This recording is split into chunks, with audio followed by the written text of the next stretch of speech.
ॐ अज्ञानतिमिरान्धस्य ज्ञानाञ्जनशलाकया चक्षुरुन्मीलितं येन तस्मै श्रीगुरवे नमः। श्रीचैतन्यमनोभीष्टं स्थापितं येन भूतले स्वयं रूपः कदा मह्यं ददाति स्वपदान्तिकम्। हे कृष्ण करुणा सिन्धो दीनबन्धो जगत्पते गोपेश गोपिका कान्त राधा कान्त नमोऽस्तुते। तप्त काञ्चन गौरांगी राधे वृन्दावनेश्वरी वृषभानुसुते देवी प्रणमामि हरिप्रिये। नमः ॐ विष्णुपादाय कृष्णप्रेष्ठाय भूतले श्रीमते भक्तिवेदान्त स्वामिन् इति नामिने। नमस्ते सारस्वते देवे गौरवाणी प्रचारिणे निर्विशेष शून्यवादी पाश्चात्य देशतारिणे। जय श्री कृष्ण चैतन्य प्रभो नित्यानंद श्री अद्वैत गदाधर श्रीवास आदि गौर भक्त वृंद। हरे कृष्ण कृष्ण कृष्ण हरे हरे हरे राम राम राम हरे हरे। तो अभी तक हम भगवान श्री कृष्ण के 64 में से 10 गुणों की चर्चा कर चुके हैं और पिछले सत्र में हमने विशेष रूप से 3 गुणों की चर्चा की थी। उसका एक थोड़ा सा रिकैप लेना चाहेंगे, तो रिवीजन का स्टैम्प यहाँ पे रहेगा। भगवान श्री कृष्ण का 8वां गुण है सत्य वाक्य। इसका अर्थ है कि भगवान जो भी कुछ बोलते हैं उसे वो सत्य साबित कर देते हैं। जैसे यहाँ पे हमने उदाहरण देखा था कि कुंती महारानी को भगवान श्री कृष्ण ने वचन दिया था, पंचकम प्रकटम अर्पयिष्यामि, तुम्हारे 5 पुत्रों को मैं युद्ध के पश्चात पुनः लेकर आऊंगा। और इस प्रकार से कहा गया था कि रविर भवति शीतलः, सूर्य शीतल बन सकता है, या कुमुद बंधुर अपि उष्णल, या चंद्रमा जो है वो गर्मी पैदा कर सकता है। लेकिन भगवान कृष्ण ने दिया हुए वचन कभी झूठ नहीं हो सकते। स्यान्नानृतम वचो यस्य सत्यवाक्यः स कथ्यते। तो ये 8वां गुण हमने देखा था भगवान का। उसके बाद हमने भगवान का 9वां गुण देखा था प्रियम वदः, जने कृतापराधेपि सांत्ववादी प्रियम वदः, कि यदि कोई अपराध भी कर लेता है भगवान कृष्ण के प्रति, फिर भी उनके साथ भगवान कृष्ण जो है वो जो बोली होती है उनकी वो मधुर ही होती है, वो प्रिय ही होती है। इस प्रकार से कालिया दमन करने के पश्चात भगवान कृष्ण कालिया से कहते हैं कि हे कुंडलिंद्र, हे सर्पों के राजा, कि आपने दूसरों के हित के लिए अब यहाँ से आप जा रहे हैं, इसलिए देवी देवता भी आपकी पूजा करेंगे। और अगला 10वां गुण हमने भगवान का देखा था वावदूकः। वावदूक, इसके 2 अर्थ होते हैं, रूप गोस्वामी पाद बताते हैं। एक है श्रुति प्रेष्ठोक्तिर, जिसका अर्थ है कि कानों को सुंदर लगने वाले वचन भगवान बोलते हैं। और दूसरा अर्थ है अखिल वाक गुणान्वित वाग, वाणी के समस्त गुणयुक्त वचन भगवान श्री कृष्ण के होते हैं। दिवाली का माहौल अभी भी चल रहा है, कई सारे पटाखे अभी भी फूट रहे हैं और भक्तों की संख्या भी कम है, तो मुझे आज शायद दिवाली चलेगी। तो एक है श्रुति पृष्ठोक्तिर, और दूसरा है अखिल वाग गुणान्वित वाग, तो कानों को सुंदर लगने वाले वचन। और दूसरा है कि वाणी के जितने सारे गुण हैं उन समस्त गुणों से युक्त भगवान की वाणी होती है। और इसके लिए हमने दो उदाहरण देखे थे रूप गोस्वामी पाद द्वारा दिए गए, कि भगवान श्री कृष्ण किस प्रकार से सुनने के लिए मधुर वचन उनके होते हैं और भगवान किसी को भी कन्विंस कर सकते हैं। और उदाहरण आया था गोवर्धन लीला के पूर्व का, कि किस प्रकार से भगवान ने नंद महाराज को कन्विंस कर दिया इंद्र पूजा को छोड़ के गोवर्धन की पूजा करने के लिए। और किस प्रकार से जीव गोस्वामी पाद टीका में अपने किस प्रकार से भगवान के अलग अलग जो माधुरी है बोलने की, उच्चारण माधुरी, वर्ण विशेष विन्यास माधुरी, शब्दों की रचना और स्वर माधुरी, इसका वर्णन करते हैं। और अखिल वाग गुणान्वित वाग, भगवान की जो बोली है वो किस प्रकार से सारे गुणों से युक्त होती है, उसका उदाहरण यहाँ पर रूप गोस्वामी पाद प्रस्तुत करते हैं।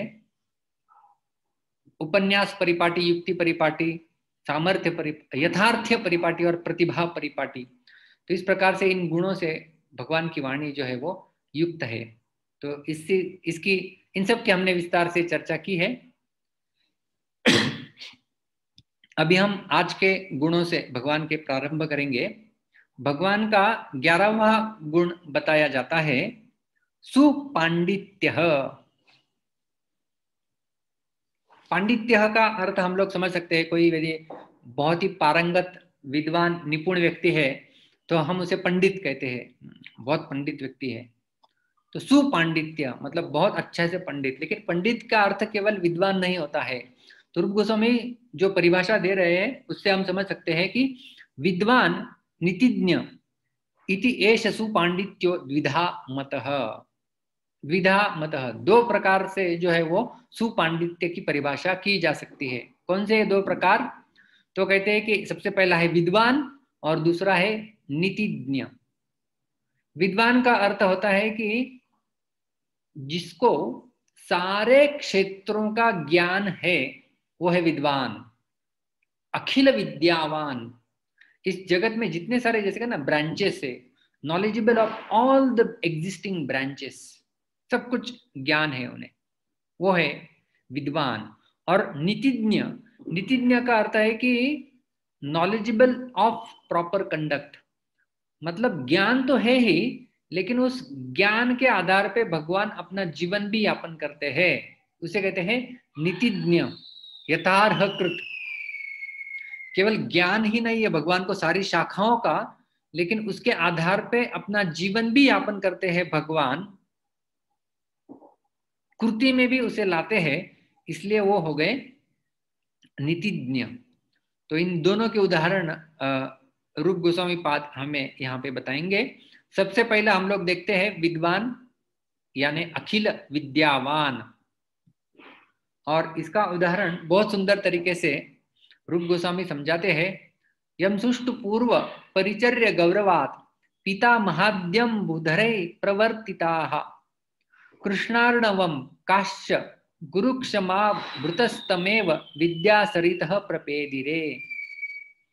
इस श्लोक को हम लोग समझने का प्रयास करेंगे। बहुत सुंदर श्लोक है।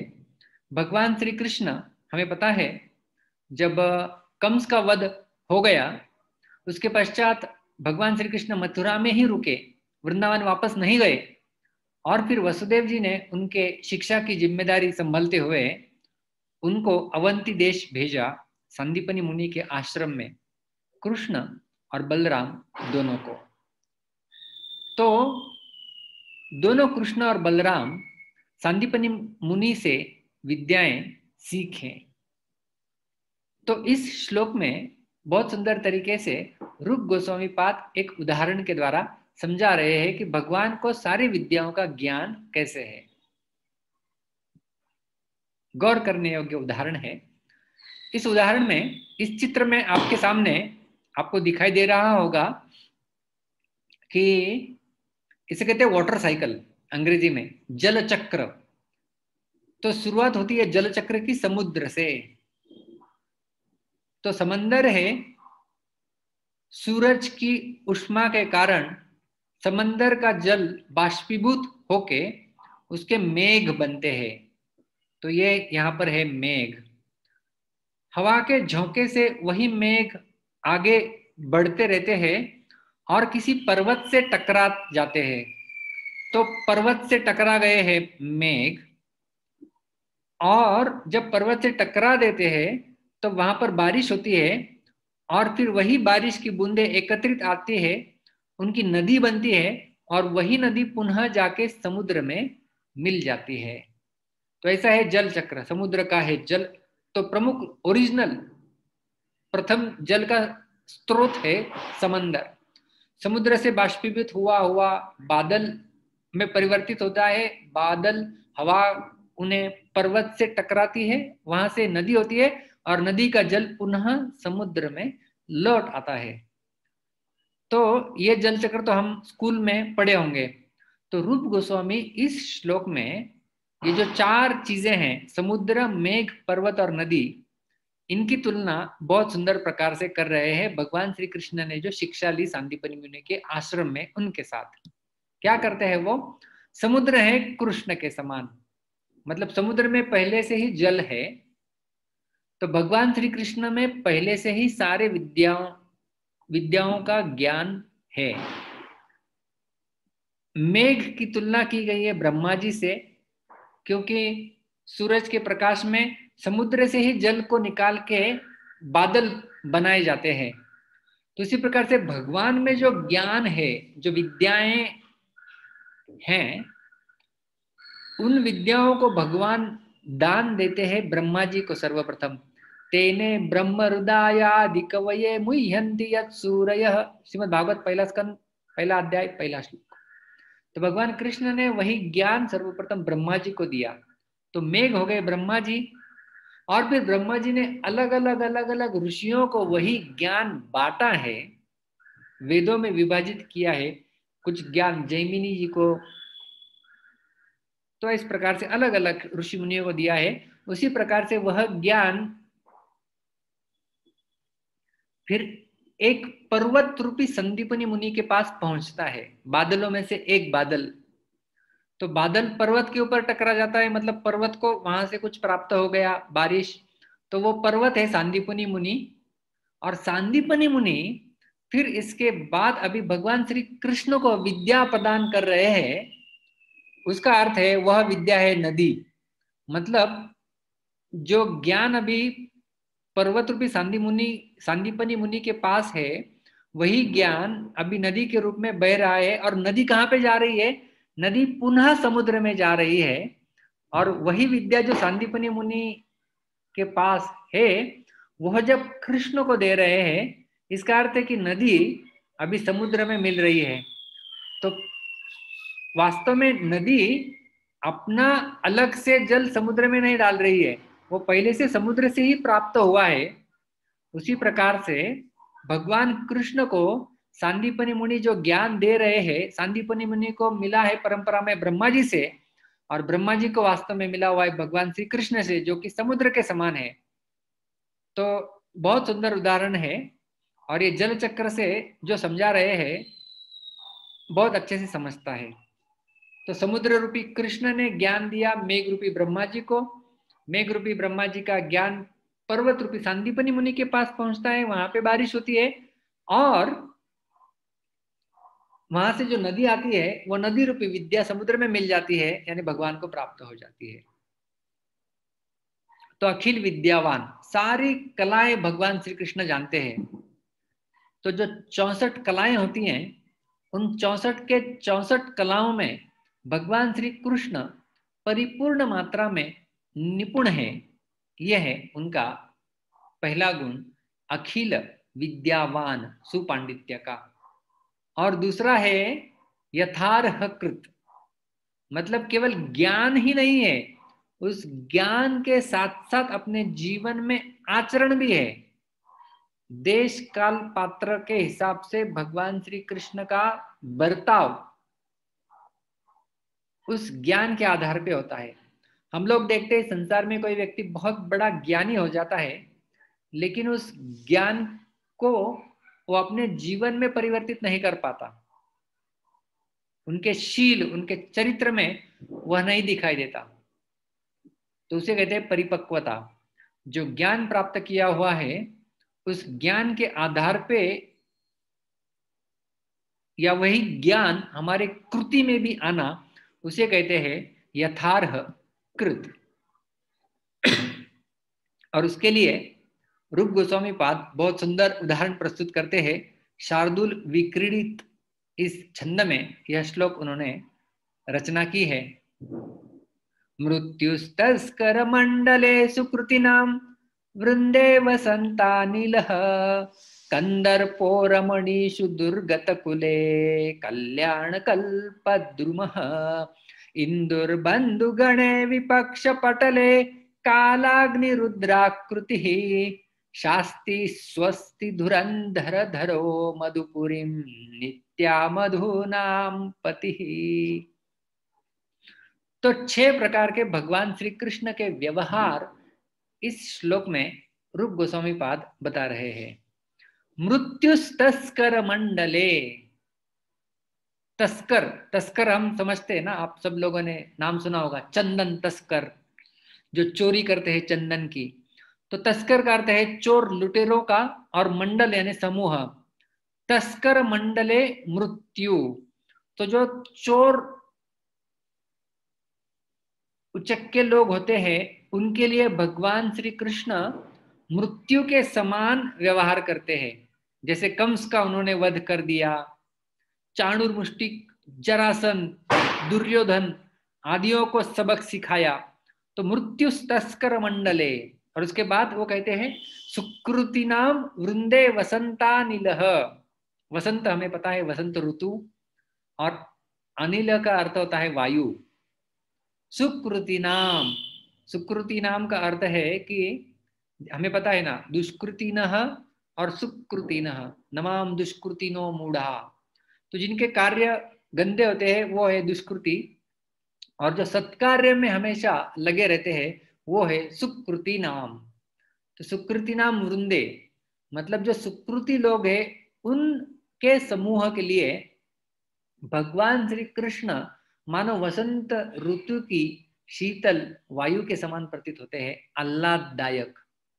प्रहलाद आह्लाददायी ने हिरण्यकशिपुर वक्षः शिलाटंकन खालय। तो हिरण्यकशिपु के लिए नरसिंह भगवान मृत्यु तस्कर मंडले हो गए, और प्रहलाद महाराज के लिए सुकृतिनाम वृंदे वसंतानीलः हो गए। जैसे बिल्ली होती है ना, हम लोग उसका उदाहरण देते हैं। बिल्ली किस प्रकार से, बिल्ली के मुंह में बिल्ली का बच्चा भी होता है, तब वही बच्चा बिल्ली के मुंह में संरक्षण अनुभव करता है, सेफ प्लेस टू स्टे। और जो चूहा है उसे वही बिल्ली का मुंह मृत्यु के समान प्रतीत होने लगता है। तो इस प्रकार से हम समझ सकते हैं कि भगवान, बिल्ली एक ही है, 2 प्राणियों के लिए उनका व्यवहार अलग अलग प्रतीत हो रहा है। तो भगवान का यहाँ पे एक पहले ही पंक्ति में हम लोग देख रहे हैं कि दोनों अलग अलग व्यवहार, जो चोर उचक्के लोग हैं उनके लिए मृत्यु के समान मृत्यु तस्कर मंडले, और जो सुकृति लोग हैं भगवान के भक्तगण है, सुकृति नाम वृंदे वसंत अनिलः, बिल्कुल वसंत ऋतु की शीतल हवा के समान भगवान कृष्ण प्रतीत होते हैं। आगे कहते हैं कंदर्पो रमणीषु, जो रमणीया गण है, गोपियां गण है, उनके लिए कंदर्प मानो कामदेव के समान भगवान श्री कृष्ण प्रतीत होते हैं। दुर्गत कुले मतलब जो दीनहीन लोग हैं उनके लिए कल्याण कल्पद्रुमः, उनके लिए भगवान कल्याण कल्पतरु के समान होते हैं, जो उनकी सारी इच्छाओं को पूर्ण करते हैं, वो है भगवान। तो दुर्गत कुले दीनहीनों के लिए कल्याण कल्पद्रुमः, उनके लिए भगवान होते हैं कल्याण कल्पतरु के लिए, उनकी कल्याण कल्पतरु जैसे, और उनकी सारी इच्छाओं की पूर्ति करते हैं। इंदुर बंधुगणे, बंधुगणे मतलब अपने अपने जो सगे संबंधी है, जैसे वृष्णि हो गए आदि, उनके लिए इंदु, इंदु का अर्थ होता है चंद्रमा। तो उनके लिए चंद्रमा के समान शीतल भगवान प्रतीत होते हैं। और विपक्ष पटले कालाग्नि रुद्राकृति ही, जो विपक्ष के लोग हैं यानी दुर्योधन आदि, उनके लिए कालाग्नि रुद्राकृति ही, उनके लिए काल रूपी अग्नि के समान रुद्र अवतार के रूप में भगवान कृष्ण प्रतीत होते हैं। शास्ति स्वस्ति धुरंधर धरो मधुपुरी, मधुपुरी का अर्थ है मथुरा। नित्या मतलब ये नीति यथार्हकृत का अर्थ हम लोग देख रहे हैं नीतिज्ञ, तो नित्या का अर्थ है नीति से युक्त मधुनाम पति ही। ऐसे भगवान श्री कृष्ण ने शास्ति मथुरा का शासन किया। तो मथुरा का शासन कर रहे हैं इस प्रकार से भगवान, और अलग अलग लोगों के प्रति भगवान श्री कृष्ण का अलग अलग व्यवहार सामने प्रकट होके आ रहा है। इसी का अर्थ है नीतिज्ञ, मतलब नीति को अच्छे से जानने वाले। इसे ही कहते हैं यथार्थकृत, मतलब जो ज्ञान तो है अखिल विद्यावान, लेकिन विद्यावान के साथ साथ उसका अपने कृति में भी पालन करते हैं, वो है भगवान। और ये दोनों मिलके बनता है एक गुण जिसे कहते हैं हम लोग सुपांडित्य। अगले गुण की ओर प्रस्थान करेंगे। 12वां गुण है भगवान का बुद्धिमान। तो हम लोग कहते हैं ना, कभी विद्यार्थी है तो कितना बुद्धिमान विद्यार्थी है। वही बुद्धिमान के भी दो अर्थ रूप गोस्वामी पाद बताते हैं। मेधावी सूक्ष्मधीहि च इति प्रोच्यते बुद्धिमान विधा इति। इस प्रकार से बुद्धिमान के भी दो प्रकार बताए जाते हैं। एक है मेधावी और दूसरा है सूक्ष्म धीहि। मेधावी का अर्थ है कि क्या है, जिसे अंग्रेजी में कहेंगे ग्रास्पिंग पावर, समझने की कौशलता। मतलब किसी चीज को यदि समझा दे एक बार तो उसे तुरंत समझ में आ जाता है, तो उसे कहते हैं मेधावी छात्र। कुछ कुछ छात्र होते हैं जिन्हें एक बार, दो बार, 3 बार, 10 बार बताना पड़ता है, तब जाके समझ में आता है अच्छा ऐसा है क्या। तो जो मेधावी छात्र होता है उसे केवल एक बार भी बता दे तो उसकी समझ में आ जाता है, वो है मेधावी। और दूसरा है सूक्ष्म धीहि। सूक्ष्म धी का अर्थ होता है कि सूक्ष्म बुद्धि वाले, मतलब बिल्कुल सूक्ष्म तरीके से विचार कर सकते हैं, समझ सकते हैं, परिस्थिति का अवलोकन कर सकते हैं सूक्ष्म स्तर पे, उन्हें कहते हैं सूक्ष्म धीहि, सूक्ष्म बुद्धि वाले। तो देखिए रूप गोस्वामी पाद की यदि परिभाषा हम लोग नहीं समझते हैं तो बुद्धिमान को हम लोग केवल ऐसा व्यक्ति बोलेंगे जो होशियार है कि नहीं, कि जिसको 100 में से 99 मार्क्स मिल गए, हो गया होशियार बुद्धिमान। ऐसा नहीं है। बुद्धिमान का अर्थ है दो प्रकार से होना चाहिए। तो इन दोनों के भी उदाहरण देखेंगे अभी हम लोग। सबसे पहला है मेधावी, और मेधावी का उदाहरण देते हुए रूप गोस्वामी पाद पुनः सांदीपनि मुनि, उनके गुरुकुल में भगवान श्री कृष्ण उनका निवास, वही उदाहरण देते हैं। अवंतीपुर वासिनः सदनम एत्य सांदीपने गुरोर जगति दर्शयन समयमत्र विद्यार्थिनां सकृ निगद मात्रतः सकलम एव विद्याकुलम ददौ हृदय मंदिरे किमपि चित्रवत माधवः। तो जैसे मैंने कहा, कंस का वध करने के पश्चात वसुदेव जी भगवान श्री कृष्ण और बलराम इनको सांदीपनि मुनि के सदनम हम जानते हैं ना, सदनम गृह, राम सदनम, राम का घर, तो सदन का अर्थ होता है घर या गृह, यहाँ पे गुरुकुल। सदनम सांदीपने सदनम कहाँ पे स्थित था? अवंतीपुर वासिनः। अवंतीपुर मतलब आज का उज्जैनी, अवंती नगरी भी उसे कहते हैं। तो अवंतीपुर में स्थित सांदीपनि मुनि के आश्रम में गुरु हो, सांदीपनि मुनि उनके गुरु थे। जगति दर्शयन, इस जगत के सामने दर्शाने हेतु उस समय जब भगवान श्री कृष्ण विद्यार्थी दशा में थे, विद्यार्थी नाम समयम अत्र, उस समय भगवान श्री कृष्ण सकृत निगद मात्रतः सकलमेव विद्याकुलम दधौ। सकृत, सकृत का अर्थ है केवल एक बार। एक बार भी जब गुरु उन्हें कुछ बताते थे, सकृत निगद मात्रतः सकलम एव विद्याकुलम, सारी विद्याओं का ज्ञान उन्हें तुरंत हो जाता था। किस प्रकार से? मानो हृदय मंदिरे किमपि चित्रवन, कि मानो जिसे जिसे अंग्रेजी में कहेंगे फोटोग्राफिक मेमोरी, चित्रवत हृदय मंदिरे, मतलब हृदय के मंदिर में मानो चित्र के रूप में वह ज्ञान स्थित हो जाता था। मतलब एक बार सुन लिया श्रुतिधर, एक बार देख लिया मन में बैठ गया। अब ये मेधावी छात्रों के लक्षण होते हैं। हम लोग अभी तक भगवान के 10-11 गुणों की चर्चा कर चुके हैं। यदि किसी को पूछा जाए कि पहला, दूसरा, तीसरा गुण बताओ, तो कितना ढूंढना होगा, कितना याद करना होगा, कितनी मेहनत करनी होगी याद करने के लिए, तब जाके याद आ सकता है। तो मेधावी का अर्थ है कि एक बार सुन लिया, मानो चित्र के रूप में तुम्हारे हृदय में बैठ गया और बिल्कुल वहां से हटेगा नहीं। इसे कहते हैं मेधावी। तो इसलिए भगवान श्री कृष्ण ने जो 64 गुण अर्जित किए, तो वो 64 गुण भगवान ने बिल्कुल कम समय में अर्जित किए। सारी 64 कलाएं, कुछ जगह ऐसा वर्णन है कि केवल 64 दिनों में 64 कलाएं भगवान श्री कृष्ण उनमें निपुण हो गए थे। और इसी का दूसरा विभाग है बुद्धिमान का, वो है सूक्ष्मधीहि, बिल्कुल सूक्ष्म रूप से विचार करने वाले, वो है भगवान। यहाँ पे बहुत सुंदर उदाहरण देते हैं रूप गोस्वामी पाद। यदुभीर अयम अवध्यो म्लेच्छ राजस्तदेनम तरल तमसी तस्मिन् विंद्र वन्नेव नेश्ये सुखमय निज निद्रा भंजन ध्वंसी दृष्टि झरमुचि मुचुकुंड कंदरे यत्र शेते।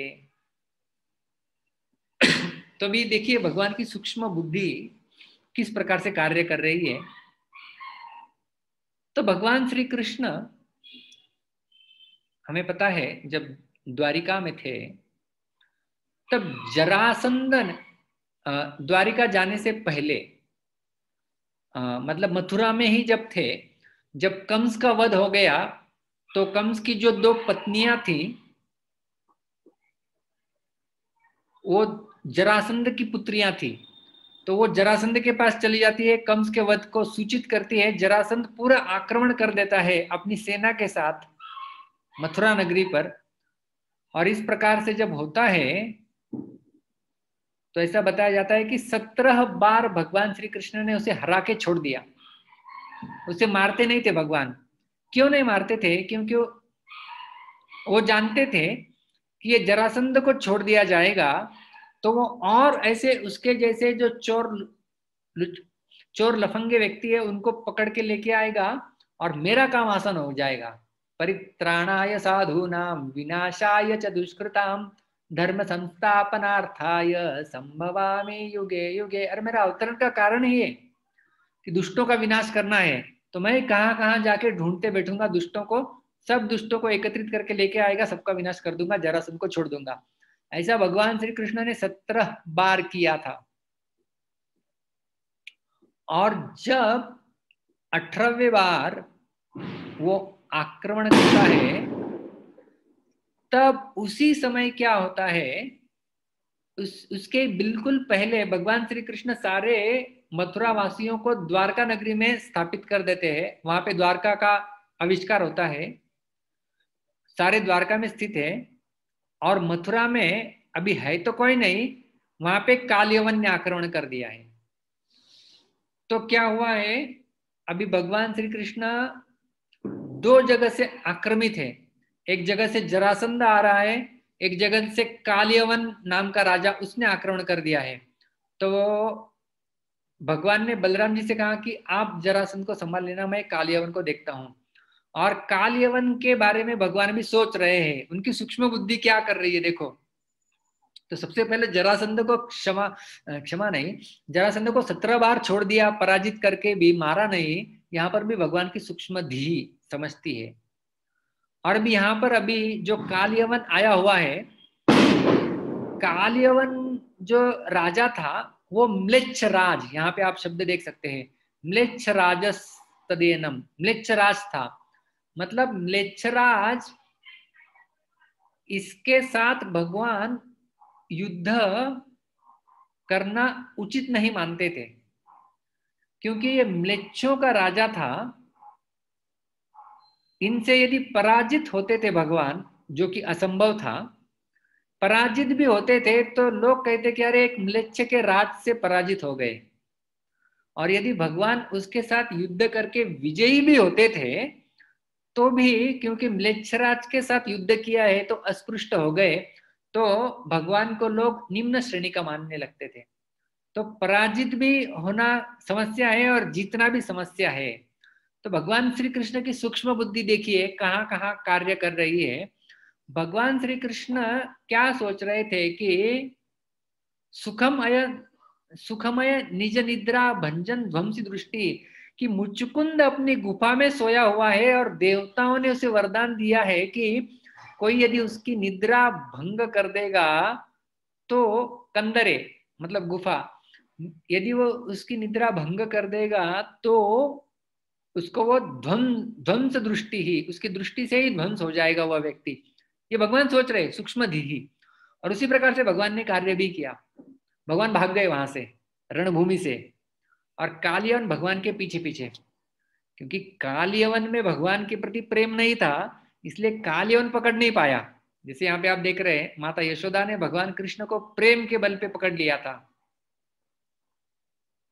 प्रेम बद्धम। तो कालयवन भाग रहा है, भगवान कृष्ण आगे भाग रहे, कालयवन पीछे भाग रहा है, भगवान कृष्ण आगे चल रहे हैं, कालयवन पीछे, भागते भागते भागते जा रहा है। ऐसा लगता है कि मानो अभी भगवान को पकड़ ही लेंगे, लेकिन नहीं पकड़ पाता था। तो भगवान कृष्ण एक गुफा में छिप गए और कालयवन पीछे से भागते भागते आया और वहां पे देखा कोई व्यक्ति सो रहा है। उसे लगा भगवान ही सोने का नाटक कर रहे हैं। उसने जोर से लात मार दी, और जोर से जैसे ही लात मारी, मुचुकुंद महाराज वहां पे सोए थे, जिनको देवताओं ने वरदान दिया था कि आप सोते रहिए, क्योंकि उन्होंने वही वरदान मांगा था। मुचुकुंद महाराज ने देवताओं को युद्ध में मदद की थी और देवताओं ने प्रसन्न होकर वर मांगा था कि आप कुछ वर मांगिए। तो हालांकि युद्ध करके बहुत थकान हुई थी उन्हें, इसलिए उन्होंने ऐसा वर मांगा था कि जो कोई मेरी निद्रा भंग कर देगा उसका विध्वंस हो जाएगा जब मैं मेरे दृष्टिपात करूंगा उसकी ओर। तो वैसा ही हुआ। मुचकुंद ने देखा मेरी नींद खोल गई, कौन है? और जैसे देखा उनकी तो तुरंत वहीं पर कालियवन भस्म हो जाते हैं और वहां पर फिर भगवान प्रकट होते हैं और मुचकुंद को दर्शन देते हैं और मुचकुंद महाराज कई सारी प्रार्थनाएं अर्पण करते हैं। श्रीमद् भागवत के 50 और 51 अध्याय में दशम स्कंद के ये वर्णन आता है सारा। तो इस प्रकार से हम लोग भगवान की सूक्ष्म धी ही कि कितनी सूक्ष्मतम बुद्धि है कार्य करने की, वो यहाँ पर समझ में आती है। और एक उदाहरण हम लोग देखेंगे भगवान की सूक्ष्म धी का, जो हमें देखने को मिलता है महाभारत में। जब जयद्रथ का वध करना था तो हमें पता है अर्जुन ने प्रतिज्ञा ली थी कि जब तक मैं जयद्रथ का वध नहीं कर लेता तब तक मैं तो चैन की सांस तो लूंगा ही नहीं, लेकिन मैं मेरे प्राण त्याग कर दूंगा यदि आज शाम तक मैंने जयद्रथ का वध नहीं किया, अग्नि में प्रवेश कर जाऊंगा। तो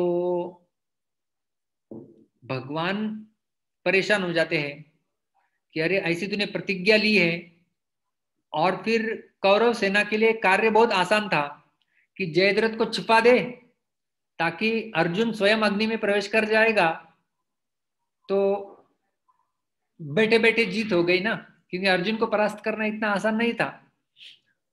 तो फिर हमें पता है किस प्रकार से पूरे मानो दीवारें खड़ी थी जयद्रथ के इर्द गिर्द, और इन एक एक दीवारों को चीर कर आगे जा रहे थे, आगे जा रहे थे, आगे जा रहे थे। और लगभग शाम होने को आई थी, लेकिन अभी तक जयद्रथ तक पहुंच नहीं पाए थे कृष्ण। और अर्जुन।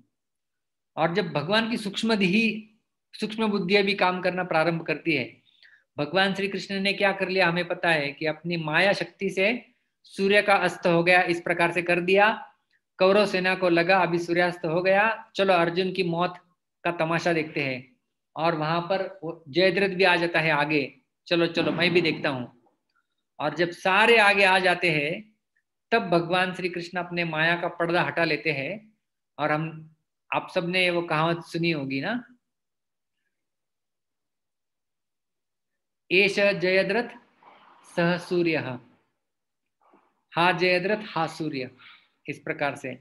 तो भगवान श्री कृष्ण बताते हैं और केवल इतना ही नहीं, तो अर्जुन तीर छोड़ते हैं, जयद्रथ का सर धड़ से अलग हो गया।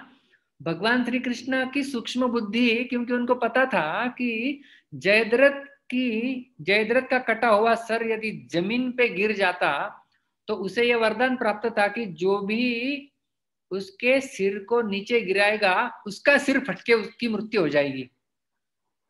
तो भगवान की सूक्ष्म बुद्धि कार्य कर रही है। और भगवान श्री कृष्ण ने फिर बताया कि जयद्रथ के पिता वहां पर तपस्या कर रहे हैं, कहां पर, वो सिर को वहां पर लेके जाओ और उनके गोद में रख दो, क्योंकि उनकी उग्र तपस्या चल रही थी, शास्त्रों के अनुसार नहीं होगी।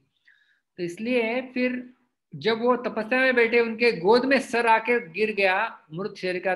मतलब आप कल्पना कीजिए, ऐसा कुछ कटा हुआ सर आपके गोद में कोई फेंक दे तो कैसा लगेगा। तुरंत उन्होंने नीचे फेंक दिया, और जैसे ही वो नीचे फेंक देते हैं उनकी वहां पे मृत्यु हो जाती है।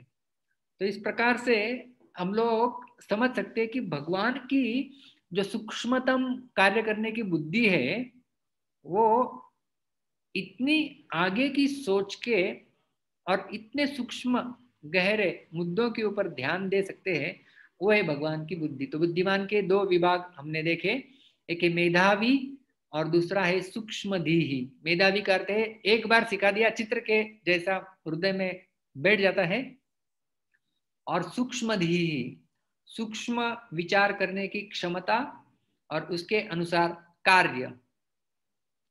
हम अगला गुण भगवान का देखने जा रहे हैं, वो है प्रतिभान्वितः। प्रतिभा अन्वितः, प्रतिभान्वितः। तो रूप गोस्वामी पाद इसकी परिभाषा देते हुए कहते हैं, सद्यो नव नवोल्लेखी ज्ञानः स्यात् प्रतिभान्वितः। सद्य मतलब तुरंत, जैसे अद्य मतलब आज, तो वैसे सद्य मतलब तुरंत। तो सद्य नव नवोल्लेखी ज्ञानः, जैसे अंग्रेजी में कहते हैं कि immediate novel manifestation of ideas.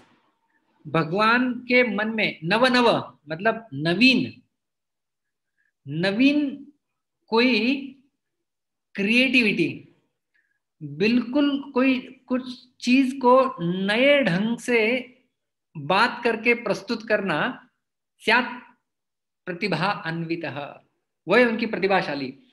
हम लोग कहते हैं ना कितना प्रतिभाशाली व्यक्ति है, तो प्रतिभाशाली यहां पर अर्थ है कि तुरंत वह व्यक्ति कुछ नएपन से, कुछ नए अंदाज में चीजों को प्रस्तुत करे, वो यहां पर रूप गोस्वामी बता रहे हैं। सद्यो नवनवोल्लेखित ज्ञान, अपने ज्ञान का नया नया प्रकाश, और वो भी तुरंत, उन्हें सोचने की आवश्यकता नहीं पड़े, हाँ मैं सोचता हूं और बताता हूं, ऐसे नहीं। सद्य तुरंत जो प्रकर्षित करते हैं वो है प्रतिभान्वितः। और उदाहरण बहुत सुंदर तरीके से रूप गोस्वामी ये उदाहरण यहाँ पे प्रस्तुत करते हैं प्रतिभान्वितः का। और वो इस श्लोक में, ये श्रीमती राधा रानी और भगवान श्री कृष्ण, इनके बीच का ये मधुर संवाद है। वासः संप्रति केशव क्व भवतो मुग्धे क्षणे ननु इदम वासं ब्रूहि षट् प्रकाम सुभगे त्वद्गात्र संसर्गतः यामिन्यामुषितः क्व धूर्त वितनुर्मुष्णाति किम यामिनी तू एवं गोपवधुम छलय परिहसन कृष्णाश्चिरम पातु वह।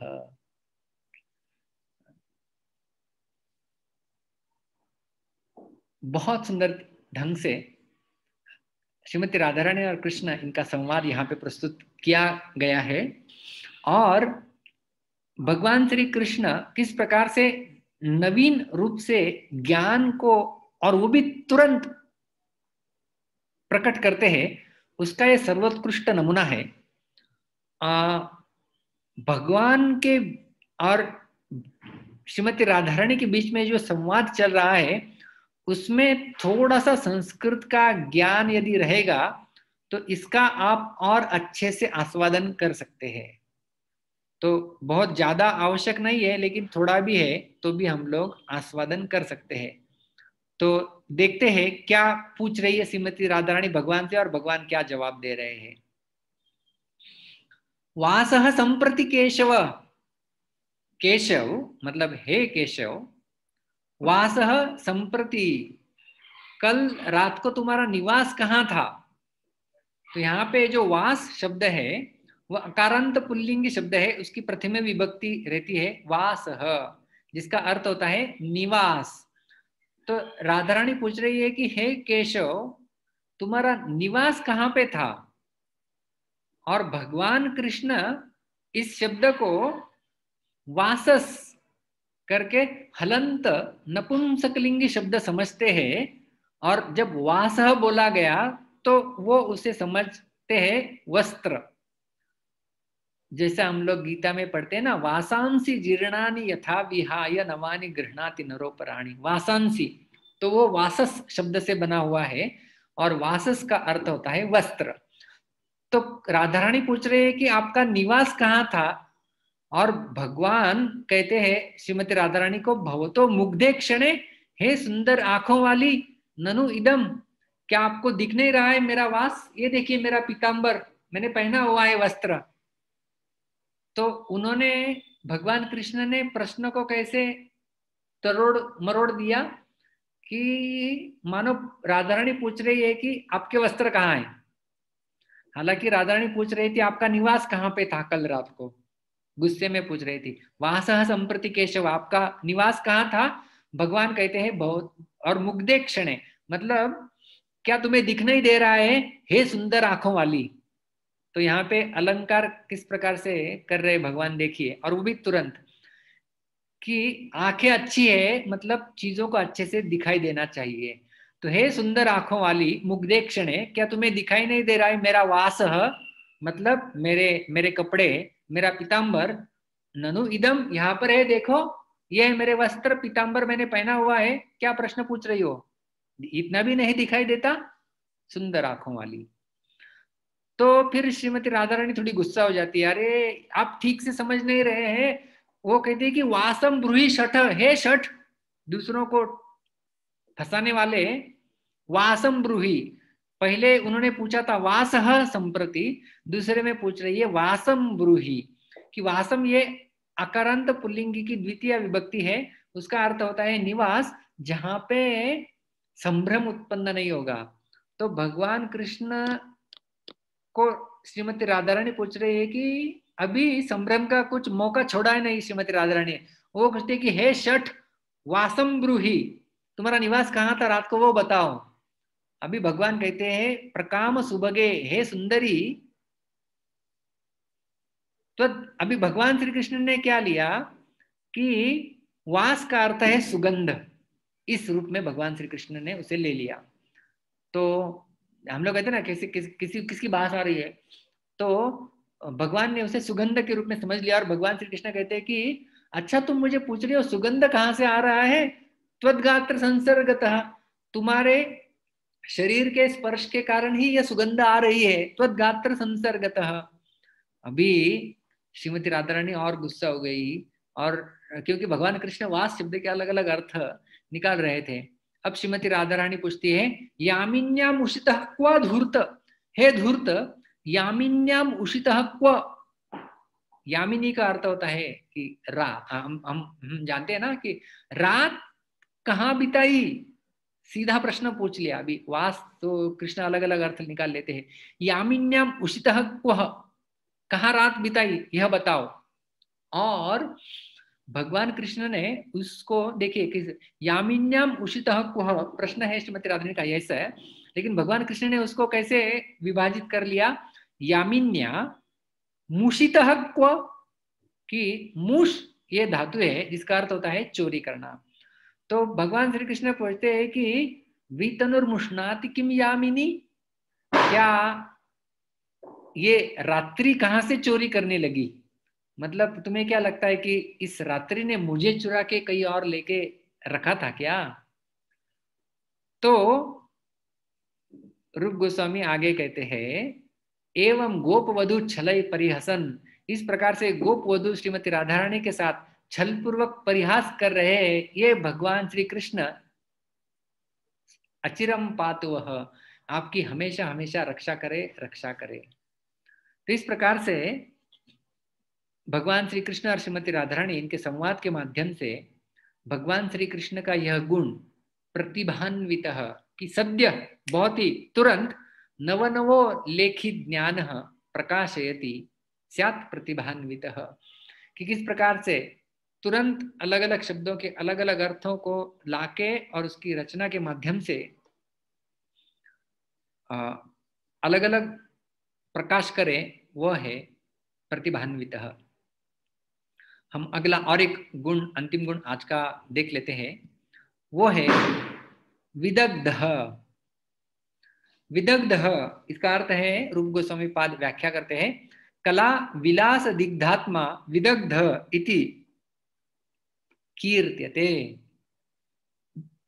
कला विलास दिग्ध आत्मा, मतलब जो 64 कलाएं हैं, कला और विलास मतलब आदि, नृत्य करना, वाद्य बजाना, गीत गाना, इनको बिल्कुल विलास पूर्वक ढंग से प्रस्तुत करना, उसे कहते हैं विदग्ध।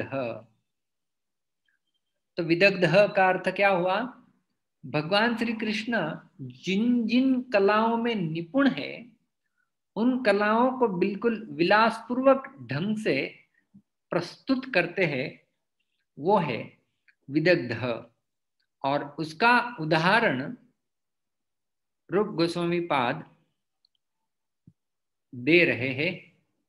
गीतम गुम्पति तांडवम घटयति ब्रूते प्रहेलाक्रमम वेणुम वादयते सृजम विरचयिता लेख्यम मभ्यस्यति निर्माति स्वयमिन्द्रजालपटलिं द्यूते जयत्युन्मदान् पश्योद्दामकला विलास वसतेश्चित्रम हरिः क्रीडति।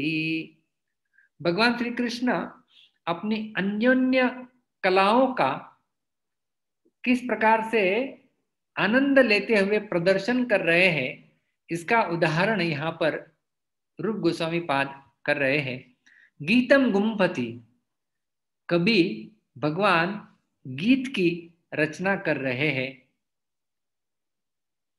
तांडवम, कभी कभी नृत्य कर रहे हैं, कभी कभी मोर के साथ नृत्य करते थे भगवान, कभी रास नृत्य करते थे भगवान, तो नृत्य की भी यहाँ पर जो है वो वर्णन किया गया है। गीतम गुम्पति, कभी सुंदर गीत की रचना करके प्रस्तुत करते थे। तांडवम, कभी नृत्य करते थे। घटयति ब्रूते प्रहेलाक्रमम, कभी जो है वो प्रहेली का प्रश्न पूछते थे, प्रहेलियां पूछ रहे होते थे। जैसे अभी श्रीमती राधारानी प्रहेली कर रही थी कृष्ण से, तो इस प्रकार की प्रहेलियां कर रहे थे। वेणुम वादयते, कभी भगवान श्री कृष्ण अपनी वेणु बजाते थे, और वो वेणु भी कितनी मंत्रमुग्ध करने वाली थी, इसका वर्णन तो हमारे वेणु माधुरी, जो 64 में से जो 4 प्रमुख गुण है उनमें तो आएगा। वेणुम वादयते सृजम विरचयति, कभी फूलों की माला बना रहे होते।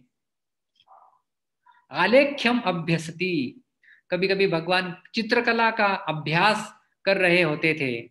निर्माति स्वयं इंद्र जाल पटिलिम, कभी कभी मानो जादूगर के समान कुछ प्रदर्शन कर रहे होते हैं।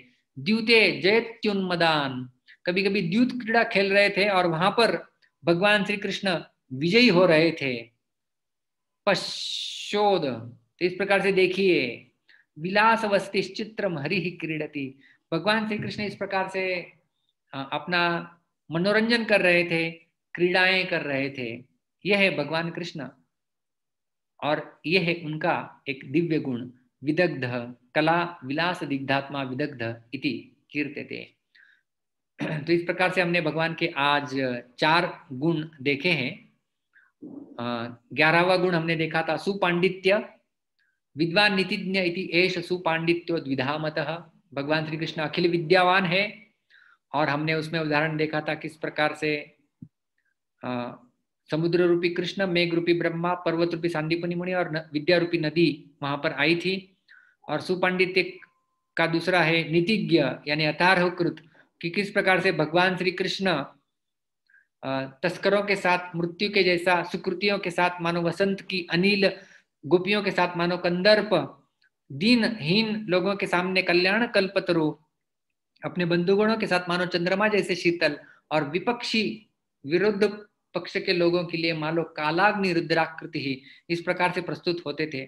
बाद में हमने दूसरा गुण देखा आज का 12वां बुद्धिमान, और उसके भी 2 विभाग थे, मेधावी और सूक्ष्मधिही। मेधावी का अर्थ है कि कितनी सारी विद्याओं को बिल्कुल एक ही बार समझ ले और उसको अवगत कर ले, और सूक्ष्मधिही का अर्थ है कि बिल्कुल सूक्ष्म दृष्टि से विचार करना और कृति करना। जैसे कालियवन के वध में उन्होंने मुचुकुंद और वो सारी लीला हमने देखी, और जयद्रथ के वध में भी भगवान की सूक्ष्मधिही का वर्णन आता है।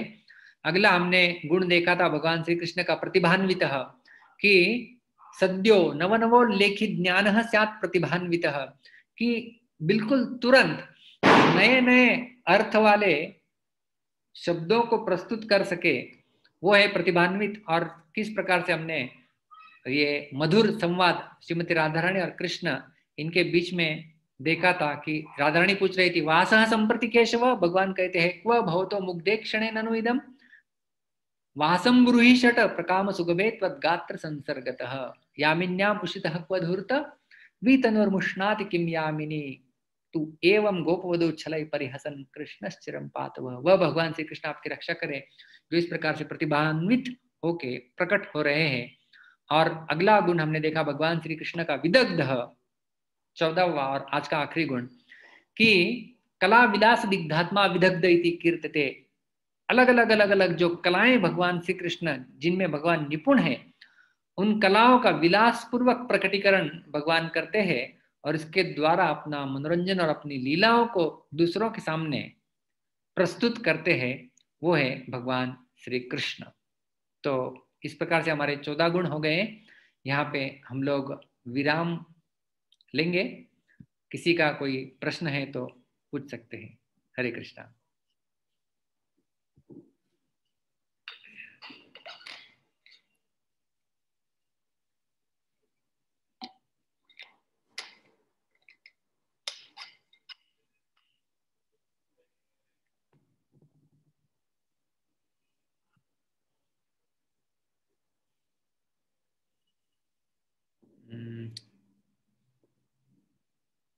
ऑडियो बढ़ाने के लिए कोई बोल रहे थे, तो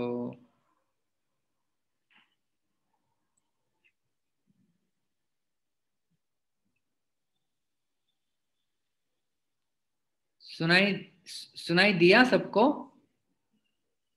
क्योंकि कुछ लोग लिखे कि वॉइस नहीं आ रहा था, क्योंकि कभी कभी क्या जूम में ऐसा हो जाता है कि हम लोग बोल रहे हैं और कभी आवाज आ रही है नहीं आ रही है, समझना मुश्किल हो जाता है।